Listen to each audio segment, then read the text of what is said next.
Hi viewers, welcome to channel Madrasi. Let's make life easier together by cooking, eating, crafting, exploring and learning things. So don't forget to subscribe with us for regular updates.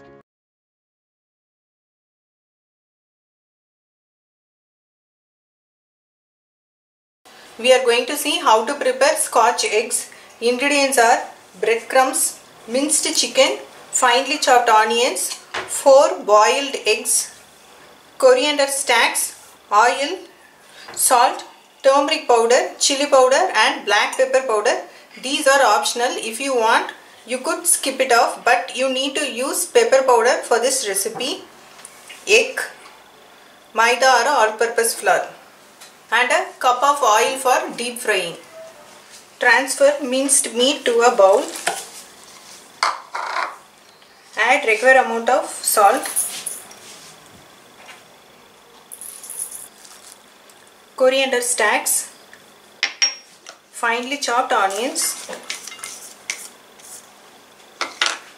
turmeric powder, chili powder and pepper powder. Knead it to a dough.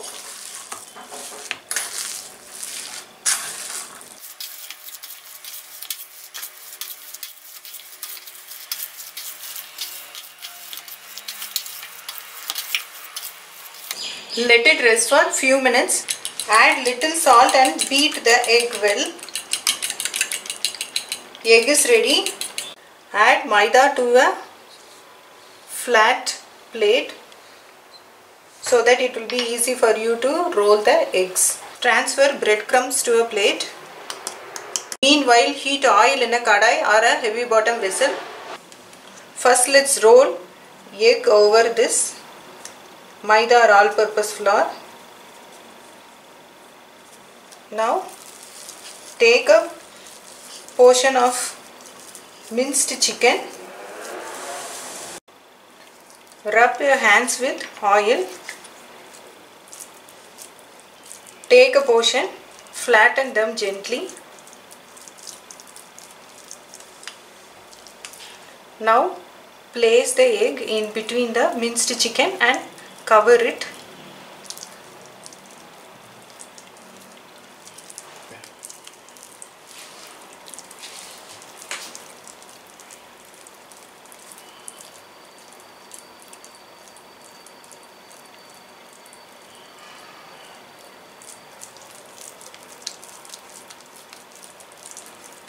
Dust the wrapped egg all over the breadcrumbs. Make sure that each and every sides of the wrapped egg has got coated well with the breadcrumbs.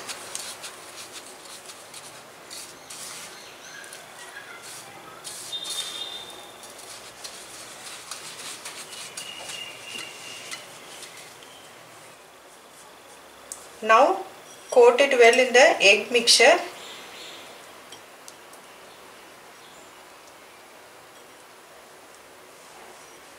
Let it rest in a plate until the oil gets hot. Oil is hot now. Gently drop in the rolled egg.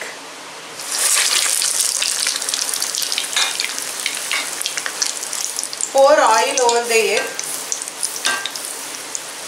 Now keep on rolling for every single minute so that it gets cooked on all the sides. Make sure to cook only in medium flame so that the chicken gets cooked well, otherwise it would be burnt.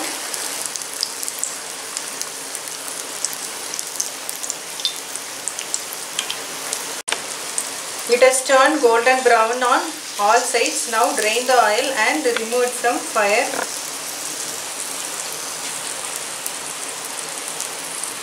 Crispy Scotch egg is ready to serve. You can serve it with tomato ketchup or mayonnaise. இன்னைக்கு நம்ம Scotch X எப்படி பண்றதுன்னு பார்க்க போறோம். Scotch egg பாத்தீங்கன்னா ஒரு பெர்ஃபெக்ட்டான breakfast recipe. தேவையான பொருட்கள் என்னெல்லாம் பார்த்துக்கலாம். பிரெட் கிரம்ஸ், சிக்கன், கோழி பாத்தீங்கன்னா நான் எலும்பு இல்லாததா அரைச்சு வச்சிருக்கேன். இல்லனா நீங்க மின்ஸ்ட் சிக்கன் கூட வாங்கி யூஸ் பண்ணலாம். பொடியா நறுக்கி வச்சிருக்கிற வெங்காயம், வேக வச்ச முட்டை 4 முட்டை எடுத்து வச்சிருக்கேன். கொத்தமல்லியை பொடியா நறுக்கி வச்சிருக்கேன். எண்ணெய், இந்த எண்ணெய் பாத்தீங்கன்னா கொஞ்சமா கையில ரப் பண்ணிக்கிறதுக்கு. இன்னும் வந்து இந்த அளவுக்கு 1 கப் எண்ணெய் தேவை, அதை எடுத்து வச்சுக்கோங்க. டீப் ஃப்ரை பண்ணுறதுக்கு உப்பு, மஞ்சத்தூள், வத்தல் பொடி, மிளகுத்தூள், 1 முட்டை உடச்சி வச்சுருக்கேன், மைதா மாவு. இப்போ வாங்க எப்படி செய்கிறதுன்னு பார்க்கலாம். ஒரு பவுலில் நம்ம அரைச்சி வச்சுருந்தோம் இல்லையா, அந்த கோழியெல்லாம் எடுத்து வச்சுருக்கேன். அது கூட கொத்தமல்லி இலை, பொடியாக நறுக்கி வச்சுக்கிற வெங்காயம், மஞ்சத்தூள், வத்தல் பொடி, மிளகுத்தூள், உப்பு இதெல்லாம் சேர்த்துருக்கேன். இப்போ இதை நல்லா பிசைஞ்சு எடுத்துக்கலாம்.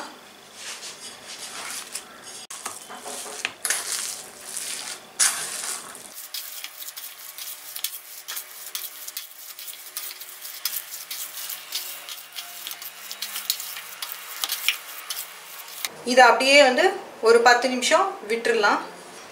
முட்டையை உடச்சி கொஞ்சமாக உப்பு சேர்த்து நல்லா அடிச்சுக்கோங்க. முட்டை ரெடி ஆகிடுச்சு. இதை இப்போ ஓரமாக வச்சுக்கலாம்.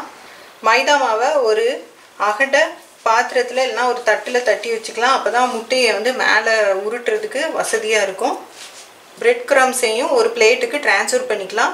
இந்த டைமில் எண்ணெயை ஒரு அடிகனமான பாத்திரத்துலையாவது கடாயிலையாவது சூடு பண்ண வச்சுக்கோங்க. வேக வச்ச முட்டையை இந்த மாதிரி மைதா மாவில் நல்லா கோட் பண்ணிக்கணும். எல்லா சைடும் கோட் ஆகணும். அந்த மாதிரி கோட் பண்ணிக்கோங்க. கோட் பண்ணிவிட்டு இந்த அரைச்சி வச்சுருந்தோம் இல்லையா, அந்த கோழி எடுத்து ஒரு உருண்டையாக நல்லா பரவாயில்லாமல் பெரிய உருண்டையாகவே உருட்டிக்கோங்க. பெரிய உருண்டையாக எடுத்து வச்சுக்கோங்க. இந்த டைமில் உங்கள் கையை வந்து லைட்டாக எண்ணெயில் க்ரீஸ் பண்ணிக்கோங்க. இல்லைன்னா அந்த சிக்கன் வந்து எண்ணெயில் ஒட்டிகிட்டே இல்லைன்னா அந்த சிக்கன் கையில் ஒட்டிகிட்டே இருக்கும்.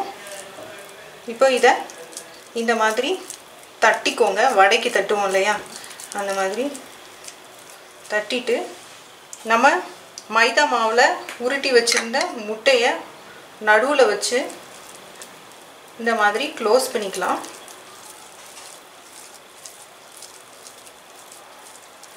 நீங்கள் கையில் வந்து எண்ணெய் தடவிட்டு இந்த மாதிரி பண்ணிங்கன்னா இது வந்து அழகாக க்ளோஸ் ஆயிரும். இங்கே பாருங்கள், எந்த இடத்துல நம்ம க்ளோஸ் பண்ணியிருக்கோன்னே தெரியாத அளவுக்கு அழகாக க்ளோஸ் ஆயிடுச்சு. இந்த டைமில் இதை வந்து நம்ம பிரெட் க்ரம்ஸ் எடுத்து வச்சுருக்கோம் இல்லையா, ரொட்டி துகள், அது மேலே இந்த மாதிரி புரட்டி எடுத்துக்கோங்க. எல்லா சைட்லேயும் நல்லா அந்த பிரெட் க்ரம்ஸ் வந்து ஒட்டிக்கணும். அந்த மாதிரி நீங்கள் வந்து நல்லா வந்து உருட்டி எடுத்துக்கலாம்.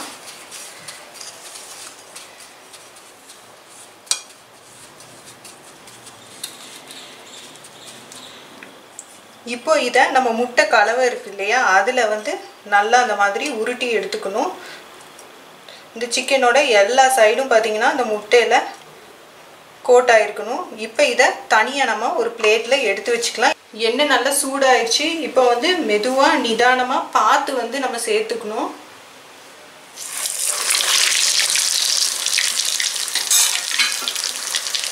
மேலே கொஞ்சம் இந்த மாதிரி எண்ணெயை விட்டுக்கலாம். மேலே வந்து லைட்டாக பொரிஞ்சதுக்கப்புறம் தான் திருப்பி விடணும். அதுக்கு முன்னாடி திருப்பி விட வேண்டாம். இப்போ அப்படியே மெதுவாக திருப்பி விட்டு இது பார்த்தீங்கன்னா மிதமான தீ வச்சு தான் நம்ம சமைக்கணும். ஏன்னா உள்ளே வந்து கோழி நம்ம வச்சுருக்கோம் இல்லையா, அரைச்சி வச்சுருக்கிற கோழி, அதுவும் வேகணும். அதனால மிதமான தீயில் வச்சே நம்ம வந்து சமைக்கலாம்.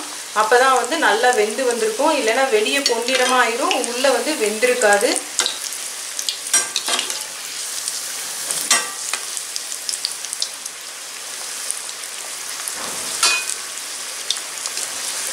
பார்த்தீங்கன்னா இந்த மாதிரி சைடு திருப்பி விட்டுட்டே இருக்கணும். திருப்பி விடாமல் விட்டுட்டிங்கன்னா ஒரு பக்கம் தீஞ்சு போயிடும்.